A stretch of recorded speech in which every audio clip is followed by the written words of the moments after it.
창세기 12장 5절부터 20절 말씀입니다. 아브라함이 그의 아내 사레와 조카 롯과 하란에서 모은 모든 소유와 얻은 사람들을 이끌고 가나안 땅으로 가려고 떠나서 마침내 가나안 땅에 들어갔더라. 아브라함이 그 땅을 지나 세겜 땅 모래 상수의 나무에 이르니 그의 가나안 사람이 그 사람에게 도전하였다. 여호와께서 아브라함에게 나타나 이르시되 내가 이 땅을 내 자손에게 주리라 하신지라. 자기에게 나타나신 여호와께 그가 그곳에서 제단을 쌓고 거기서 그의 동족으로 옮겨 장막을 지니 서쪽은 베델이요 동쪽은 아이라. 그가 그곳에서 여호와께 제단을 쌓고 여호와의 이름을 부르더니 점점 남방으로 옮겨갔더라. 그 땅의 기준이 이렇으므로 아브라함이 애굽에 올라가고 그리고 내려갔으니 이는 그 땅의 기준이 심하였습니다. 그가 애굽에 가까이 이르렀을 때에 그의 아내 사라에게 말하되 내가 알기로 그대는 아리따운 여인이라. 그 사람이 그대를 그에게 이르되 이는 그의 아내라 하여 나를 죽이고 그대는 살리니 원하건대 그대는 나의 유이라 하라. 그러면 내가 그대로 말미암아 안전하고 내 목숨이 그대로 말미암아 보존되리라 하니라. 아브라함이 애굽에 이르렀을 때 애굽 사람들이 그 여인이 신이라고 따오는 것 같고 바로의 고관들도 그를 보고 바로 앞에서 칭찬함으로 그 여인을 바로의 궁으로 이끌어 들인지라. 이에 바로가 그로 말미암아 아브라함을 후회함으로 아브라함이 양과 소와 미리와 짐승나귀와 닭가를 얻었다. 여호와께서 아브라함의 아내 사라의 일로 바로와 그 집에 큰 재앙을 내리신지라. 바로가 아브라함을 불러서 이르되 내가 어찌하여 나에게 이렇게 행하느냐 내가 어찌하여 그를 내 아내라고 내게 말하느냐. 내가 어찌 그를 누이라 하여 내가 그를 데려다가 아내를 삼게 하였느냐. 내 아내가 여기 있으니 이제 데려가라 하고 바로가 사람들에게 그의 일을 명하매 그들이 그와 함께 그의 아내와 그의 모든 소유를 보내었더라. 아멘. 인생은 60부터라는 말이 있습니다. 60세 생일을 환갑 또는 회갑이라고 하죠. 그렇게 부르는 이유는 12간지가 60년마다 같은 이름으로 돌아오기 때문에 그렇습니다. 그래서 예전에는 환갑을 맞이하여서 잔치를 베풀었습니다. 환갑이면 장수했다라는 의미로 환갑 잔치를 크게 열었죠. 그런데 요즘은 환갑은 노인의 기준에도 못 미칩니다. 한국의 경우 경로 우대가 만 65세예요. 그런데 이 65세도 너무 젊다 해서 70세로 상향하려고 몇 년 전부터 검토 중입니다. 우리는 세 개의 나이를 가지고 있어요. 첫 번째는 뭐냐면 생년월일로 표시되는 출생 나이입니다. 일반적으로 나이를 물을 때 대답하는 객관적인 나이가 이 출생 나이이죠. 출생 나이 외에도 우리는 육체 나이, 신체 나이를 가지고 있습니다. 그래서 출생 나이는 60세지만 신체적으로는 40대인 분도 있고 반대로 출생 나이는 30이지만 신체 나이는 50대인 사람도 있습니다. 세 번째 나이는 정신 연령으로 표현되는 정신 나이가 있죠. 비록 출생 나이는 50대지만 여전히 열정이 있고 모험하려고 하고 꿈이 있고 도전하는 사람은 그 정신 나이는 청년이다라고 말하죠. 그러나 비록 청년일지라도 계속해서 옛날에는 나 때에는 그러고 있으면 노인 나이가 되는 것입니다. 100세 시대를 맞은 인생 후반부를 준비하는 사람들이 가져야 할 첫 번째 마음을 전문가들은 무엇을 뽑냐면 배우고자 하는 자세, 배우고자 하는 마음을 뽑습니다. 끊임없이 배우고 새롭게 도전하는 사람들에게 나이는 숫자에 불과합니다. 아브라함이 성경에 등장하는 아브라함의 나이가 몇 세입니까? 75세예요. 아브라함은 75세에 여호와의 말씀을 따라 믿음의 여행을 시작합니다. 아브라함이 75세 제2의 인생을 시작한 것이죠. 다시 시작할 수 있는 것, 그것이 축복이고 은혜입니다. 다시 시작하는 데는 늦은 나이가 없어요. 믿음은 새롭게 시작하는 신입니다. 믿음은 나의 익숙한 자리에서 일어나 새롭게 시작하는 거예요. 그래서 믿음은 떠남으로부터 출발합니다. 아브라함의 믿음은 아브라함이 고향과 친척과 아버지의 집을 떠남으로 시작했어요. 떠나지 않으면 시작할 수 없습니다. 새로운 옷을 입기 위해서는 지금 입고 있는 옷을 벗어야 돼요. 만약에 이 옷을 벗지 않고 새로운 옷을 입으면 좀 보기에 엉망진창의 패션 파괴자가 됩니다. 신앙은 옛사람을 벗어버리고 새사람을 입는 거예요. 그때 신앙이 일어납니다. 믿음이 생기죠. 떠나지 않고는 출발할 수 없어요. 그런데 많은 사람이 이전의 삶을 떠나지 않고 새 사람이 되려고 합니다. 세상을 사랑하던 그 삶 그대로 하나님을 사랑하려고 해요. 그로 인해서 이도 저도 아닌 어중간한 상태가 됩니다. 여호와가 만일 하나님이면 그를 섬기고 바알이 만일 하나님이면 그를 섬겨야 하는데 두 사이에서 머뭇거립니다. 하나님도 섬기고 재물도 섬기려고 하니까 문제가 발생하는 거예요. 그래서 예수님은 하나님과 재물을 겸하여 섬길 수 없다라고 분명하게 말씀하셨습니다. 그렇다면 우리가 어떻게 세상을 섬기지 않고 하나님을 섬길 수 있을까요? 누가복음 9장 23절에는 이렇게 기록되어 있습니다.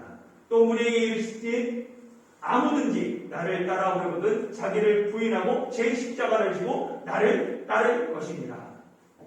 예수님을 따라가기 위해서는 자기를 부인하고 날마다 자기 십자가를 지고 주님을 따라야 합니다.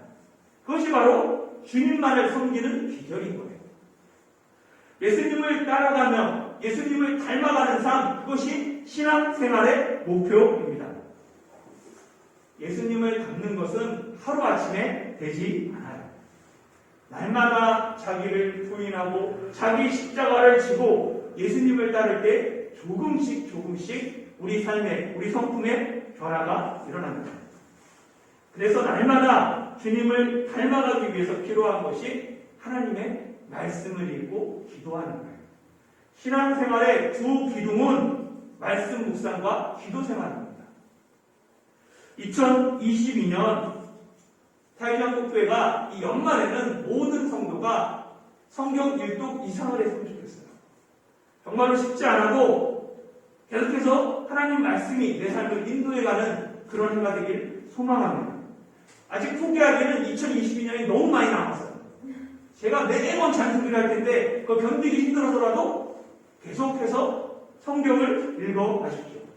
최소 작심 3주 하면 뭐가 돼요?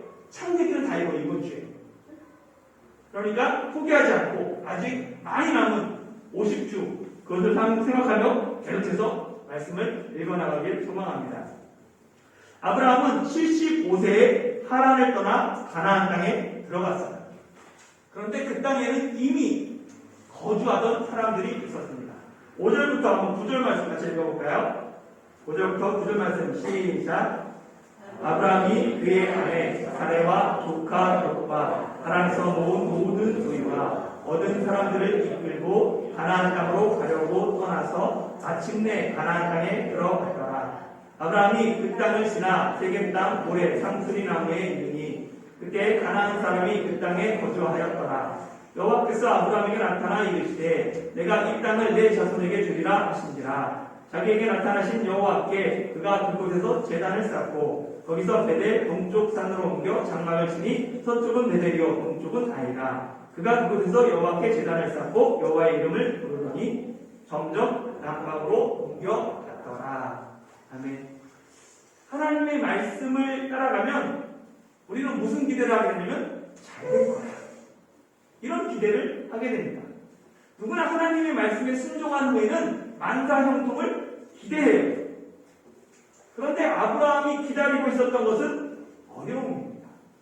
하나님께서 보여줄 땅, 약속의 땅, 그 땅이 비어있는 것이 아니라 이미 그곳에 가나안 사람들이 거주하고 있었어요. 임자 있는 땅이었습니다.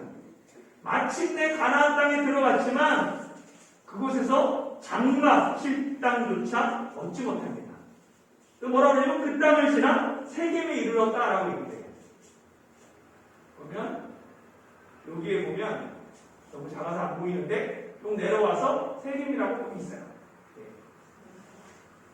가나안 땅을 지나 세겜에 도착한 아브라함의 심정이 어땠을까요? 아마 낙담, 실망 가득했을 거예요. 집 떠나면 고생이라고 내가 왜 하란을 떠났을까? 장막칠 땅조차 얻지 못하는 처량한 신세가 되었을까? 나와 함께 떠난 아내와 조카와 그 사람들 볼 멸목조차 없습니다. 내가 왜 하나님의 말씀을 따라왔을까? 후회가 가득 밀려왔을 것 같아요. 바로 그때 여호와께서 아브라함에게 나타났어요. 그리고 내가 이 땅을 내 자손에게 주리라 라고 말씀하십니다. 하나님이 다시 아브라함에게 땅과 자손을 약속하세요. 만약에 아브라함이 실망하지 않고 있었다면 하나님이 나타나실 필요가 없었을 거예요. 분명히 장막조차 치지 못하고 그 땅을 지나가면서 아마 원망하는 마음이 들었겠죠. 아니면 후회하는 마음이 들었을 거예요. 낙담이 찾아왔겠죠. 그러니까 하나님께서 나타나시는 거예요. 그리고 실망하지 마라. 낙담하지 마라. 이 땅과 자손 내가 내게 주겠다라고 말씀하세요. 이것은 믿음을 요구하는 말씀입니다. 왜냐하면 아브라함에게는 땅도 없을 뿐만 아니라 자손도 없어요. 아무것도 보이지 않아요. 그런데 하나님이 이것을 약속하십니다. 하나님의 약속은 믿음을 요구해요. 그리고 그 믿음은 언제나 인내, 기다림을 동반합니다. 마태복음 21장 22절에 보면 너희가 기도할 때 무엇이든지 믿고 구하는 것은 다 받으리라 하시니라. 우리가 무엇이든지 믿고 기도하면 다 받습니다. 근데 보면 언제 받는다는 말씀이 없어요. 우리는 즉시 응답받기를 원합니다. 때로 하나님은 즉시 응답하시기도 해요. 그러나 때로는 믿고 구했지만 오랜 시간 기다려야 할 때도 있습니다. 그래서 믿음의 또 다른 말은 인내예요. 하나님이 이루실 때까지 포기하지 않고 실망하지 않고 기다리고 인내하는 것, 그것이 믿음입니다. 하나님이 이 땅을 내 자손에게 주겠다라는 그 약속을 아브라함은 믿었어요. 그래서 베델 동쪽으로 가서 그곳에 장막을 치고는 그곳에서 여호와의 제단을 쌓고 여호와의 이름을 부릅니다. 또 잘 안 보이는데 한번 넘기면 여기 세겜이 있고 밑으로 가면 베델과 아이 그 사이 이렇게 있어요. 확 제가 크게 해줄 거예요. 크게 해줄 거예요. 그러면 좀 보이는데 그래서 거기서 제단을 쌓게 됩니다. 아브라함이 자신에게 나타난 여호와를 위해 제단을 쌓고 여호와의 이름을 부름으로 자기 믿음을 증거 삼았던 거예요. 이때 아브라함이 쌓은 이 제단이 아브라함이 가나안에 쌓은 첫 번째 제단입니다. 그 후 헤브론, 네 잘했어요. 우리 조원이 센스 있어요. 헤브론 있죠? 나중에 갔다가 헤브론에 애굽에 내려갔다가 올라서 헤브론에 또 제단을 쌓아요. 그게 두 번째 쌓은 제단이죠. 그리고 아브라함이 쌓은 제단의 클라이막스는 어디냐면 창세기 22장 모리아산, 이 헤브론에서 조금 더 올라가면 있습니다. 여기 헤브론에서 이 베델 사이 여기 보면 예루살렘 모리아산이 있는데 그쪽에서 하나님께 쌓은 번제단이에요. 아들 이삭을 번제로 하나님께 드리기 위해 쌓은 그 모리아산의 제단, 이 제단의 훗날에 솔로몬 성전이 세워지고 더 오랜 시간이 지나서 이곳에서 예수님이 십자가에 못 박혀 돌아가시게 됩니다. 모리아산에서 이삭 대신에 번제로 드릴 어린 양을 미리 준비하신 그 여호와 일의 사건이 2000년 후에, 약 2000년 후에 예수님이 우리를 대신해서 십자가에서 돌아가시는 구속사의 가장 강력한 예표가 되는 거예요. 아브라함은 하나님에 대한 믿음의 표시로 제단을 쌓았어요. 이제 본격적으로 이제부터는 아브라함의 믿음을 성장시키기 위한 하나님의 훈련이 시작됩니다. 믿음을 고백했으면 그때부터 뭐예요? 실제 훈련이 시작되는 거예요. 그 훈련이 창세기 12장 10절에서 13절입니다. 같이 읽어볼게요. 시작. 그 땅에 기근이 들었으므로 아브라함이 애굽에 거류하려고 그리로 내려갔으니 이는 그 땅에 기근이 심하였습니다. 그가 애굽에 가까이 이르렀을 때에 그의 아내 사라에게 말하되 내가 알기로 그대는 아름다운 여인이라 애굽 사람이 그대를 볼 때에 이르기를 이는 그의 아내라 하여 나는 죽이고 그대는 살리니 원하건대 그대는 나의 누이라 하라. 그러면 내가 그대로 말미암아 안전하고 내 목숨이 그대로 말미암아 보존되리라 하니라. 아멘. 아브라함은 비록 하나님의 말씀을 그 부르심에 순종하며 믿음의 여행을 시작했지만 이제 막 믿음의 걸음을 떼었을 뿐이에요. 세상에 어떤 아기도 태어나자마자 걷고 뛰는 아기가 없습니다. 아기가 목을 가누고 뒤집기 시작하고 자리에 앉고 서고 스스로 걷기까지는 순서들이 있어요. 신앙도 마찬가지입니다. 처음부터 신앙이 완성된 사람이 없어요. 처음에는 어딘가 어설프고 부족합니다. 아기가 연습을 통해 성장하는 것처럼 신앙도 훈련을 통해 성장합니다. 아기가 스스로 일어나 걷기까지 수없이 넘어지는 것처럼 신앙도 성장하기 위해서는 시련과 고난을 통과해야 합니다. 아브라함의 첫 번째 훈련이 기근으로 인한 어려움이었어요. 가나안 땅에 기근이 되니까 먹고 살기가 힘들어졌습니다. 내가 기대한 것이 무너져요. 그리고 경제적 어려움을 겪어요. 그때 내가 의지하고 있는 것이 무엇인지가 드러납니다. 아브라함은 가나안 땅에 대한 기대가 실망으로 변하고 게다가 그 땅에 기근이 들자 약속의 땅을 떠나 이집트로 내려갑니다. 하나님은 아브라함에게 사람이 떡으로만 사는 것이 아니라 하나님의 말씀으로 산다라는 것을 가르치고 싶어요. 그게 기근입니다. 그런데 아브라함은 하나님의 말씀을 따라가는 것이 아니라 떡을 찾아 이집트로 내려갑니다. 하나님의 말씀을 따라 가나안 땅에 들어왔음에도 불구하고 어려움을 만나니까 하나님의 말씀을 뒤로 하고 떡을 찾아 떠나는 거예요. 아브라함은 기근 앞에서 떡만 생각하면서 하나님을 찾지도 않고 하나님의 말씀을 기다리지도 않습니다. 자기가 의지하고 자기가 판단하고 스스로 결정하죠. 아브라함이 의지한 것은 하나님이 아니에요. 그가 추구했던 것은 떡이었습니다. 그리고 자기 자신을 의지했죠.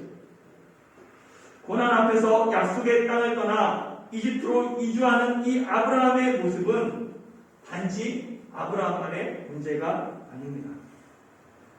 우리는 내가 기대했던 것과 다른 상황이 펼쳐질 때 어떻게 하십니까?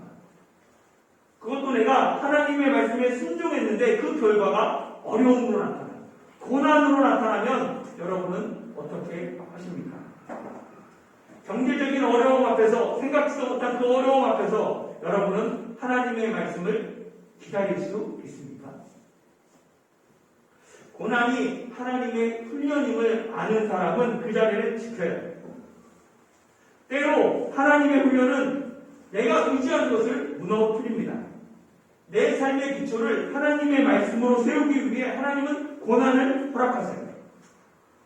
그러나 우리가 이것을 깨닫는 것은 대부분 고난을 통과한 후입니다. 그 고난 중에 있을 때는 아무것도 보이지 않아요.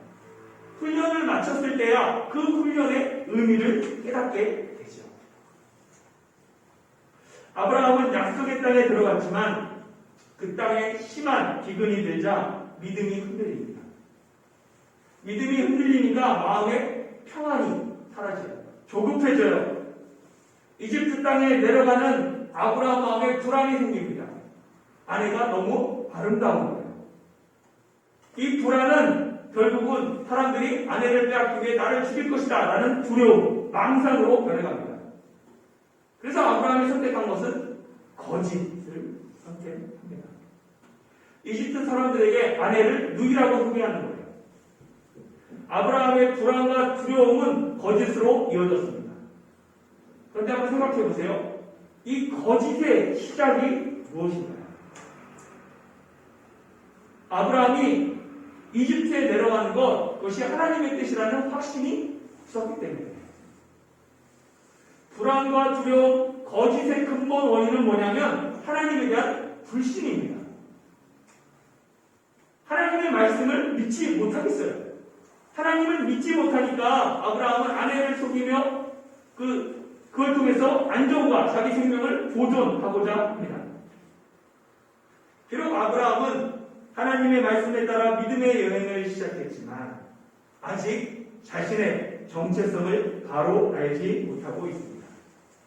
아브라함은 여자의 후손의 계통을 이어가고 있어요. 그리고 그를 통해서 하나님은 메시아 언약을 맺으셨어요. 창세기 12장 1절에서 3절은 단지 하나님이 아브라함에게 하신 약속이 아닙니다. 아브라함을 통하여서 모든 민족, 족속에게 향한 메시아 언약입니다. 하나님과 약속을 맺은 언약의 당사자, 그것도 메시아 언약을 맺은 아브라함을 누가 책임지고 누가 그의 생명을 보존하십니까? 하나님이 세상을 물로 심판하는 중에도 노아와 그의 가족을 보존하셨다라고 말해요. 노아가 왜 보존당합니까? 여자의 후손을 이어가기 때문에, 언약의 당사자이기 때문에 그렇습니다. 결코 아내가, 사례가 아브라함의 안전과 생명을 보존하는 것이 아닙니다. 결국 아브라함이 사례를 누이라고 속임으로 자신의 생명을 보존하려고 했던 그 시도는 하나님에 대한 불신 때문에, 믿지 못하기 때문이죠. 인생의 기근 앞에 내가 진짜로 의지하는가, 내 믿음이 드러납니다. 아브라함의 거짓은 길을 더 크게 만들었어요.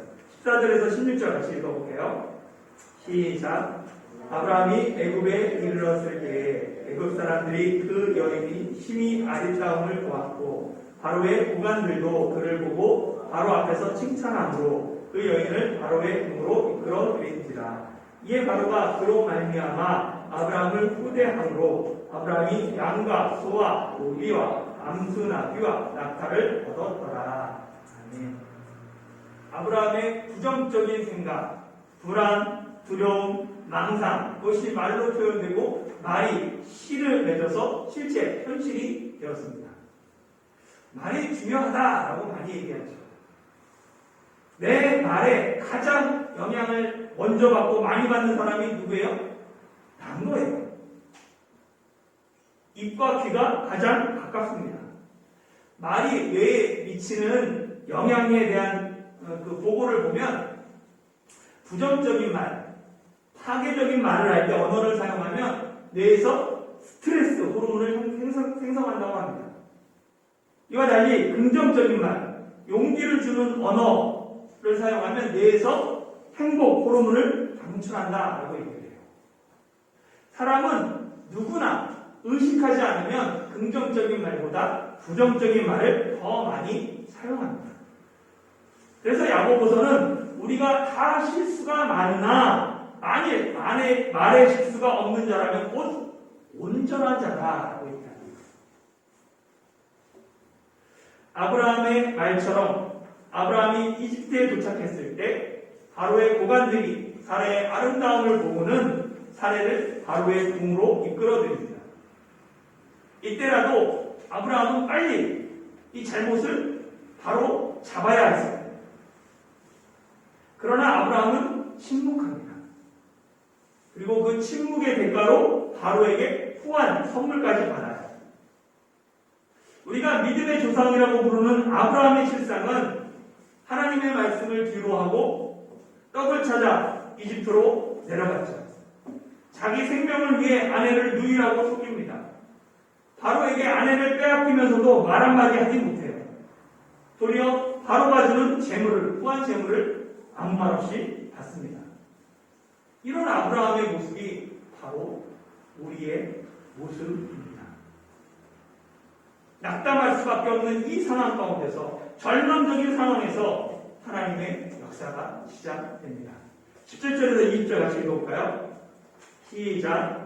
여호와께서 아브라함의 아내 사라의 일로 바로와 그 집에 큰 재앙을 내리시니라. 바로가 아브라함을 불러서 이르되 내가 어찌하여 나에게 이렇게 행하였느냐? 내가 어찌하여 그를 내 아내라고 내게 말하지 아니하였느냐? 내가 어찌 그를 누이라 하여 내가 그를 데려다가 아내를 삼게 하였느냐? 내 아내가 여기 있으니 이제 데려가라 하고 바로가 사람들에게 그의 일을 명하매 그들이 그와 함께 그의 아내와 그의 모든 소유를 보내었더라. 아브라함이 처참한 심정으로 넉넉고 있을 때 하나님은 아브라함을 책망하거나 그를 외면하지 않으시고 일하시기 시작합니다. 아브라함은 아내를 포기했지만 하나님은 결코 그들을 포기하지 않으셨습니다. 아브라함은 실패했지만 그 실패가 하나님의 실패는 아닙니다. 여호와께서 아브라함의 아내 사라의 일로 바로와 그 집에 큰 재앙을 내리셨습니다. 이 하나님의 일하심은 아브라함이 괜찮은 사람이기 때문이 아니에요. 오히려 아브라함은 믿음이 연약해서 자기 스스로, 자기 힘으로는 그 문제를 해결할 수 없었기 때문에 하나님이 도우십니다. 오직 하나님의 도우심은 하나님의 사랑과 은혜 때문입니다. 그렇게 우리는 왜 하나님이 처음부터 아브라함이 이집트로 내려갈 때 막지 않으셨는지, 왜 하나님은 바로에게 아내를 빼앗길 때 개입하지 않으셨는지 따져 묻기보다는 하나님의 은혜와 사랑에 감사해야 합니다. 그리고 끝으로 아브라함에게 믿음이 없으니까 바로가 아브라함을 불러서는 책망하고 원망하죠. 내가 어찌하여 나에게 이렇게 행하였느냐? 아브라함을 원망하고 아브라함을 책망하는 이 말을 보면서 믿음의 사람 아브라함에게 믿음이 없으니까 세상 사람들에게 창피를 당하는 모습을 보게 됩니다. 주중에 여수에서 가장 큰 교회가 목회직을 아들 목사에게 세습하기 위해서 페이퍼 처치를 세우고는 두 교회를 합병하는 식으로 이 목회직을 변칙 세습했다라는 뉴스를 보았습니다. 왜 교회를 자식에게 물려주려고 할까요? 그것도 작은 교회는 대부분 안 그러는데 큰 교회, 주로 그런 큰 교회에서 그런 일이 일어날까요? 목회 세습의 근본적인 이유는 결국 하나님에 대한 불신 때문입니다. 오직 아들만을 후임 목사로 믿을 수 있다면 그 교회는 하나님을 믿는 것이 아닙니다. 교회가 믿음이 없으니까 세상으로부터 창피를 당합니다. 책망을 당해요. 하나님의 말씀을 포기하고 자기 생각을 의지할 때 하나님의 평강이 아닌 불안이 우리 마음에 가득합니다. 불안과 염려는 거짓을 낳고 거짓은 교회를 파괴하고 결국 수치를 당하게 됩니다. 바로가 아브라함을 책망하는 그 소리가 오늘날 세상 사람들이 교회를 향한 책망의 소리입니다. 내가 어찌하여 이렇게 행하였느냐? 바로의 음성 속에 하나님의 음성을 듣기를 소망합니다. 사랑하는 성도 여러분, 아브라함은 이 사건을 통해 자신을 의지하지 말고 하나님만 의지해야 함을 배웁니다. 사례도 남편을 의지하지 말고 결국 하나님을 의지해야 한다는 것을 배우죠. 내 지혜와 내 경험과 내 능력과 내 인맥이 나를 지키고 내 가정을 지키는 것이 아닙니다. 오직 하나님의 사랑과 은혜가 우리를 돌보고 지키십니다. 하나님이 우리를 보존하시고 우리를 훈련하시는 이유는 우리가 아브라함과 같이 연약한 사람이지만 언약의 당사자가 바로 우리들이기 때문입니다. 아브라함의 언약이 예수 그리스도께로 이어졌듯이 예수님의 그 언약이 우리에게 이어집니다. 세상 끝날까지 내가 너희와 함께 하겠다는 주님의 약속이 주님 다시 오시는 그날까지 우리를 보존하고 지키실 것입니다. 천국 가는 그날까지 하나님의 사랑과 은혜 안에서 성숙한 믿음으로 성장해가는 다이중 한국교회 성도들이 되길 예수님의 이름으로 축원합니다.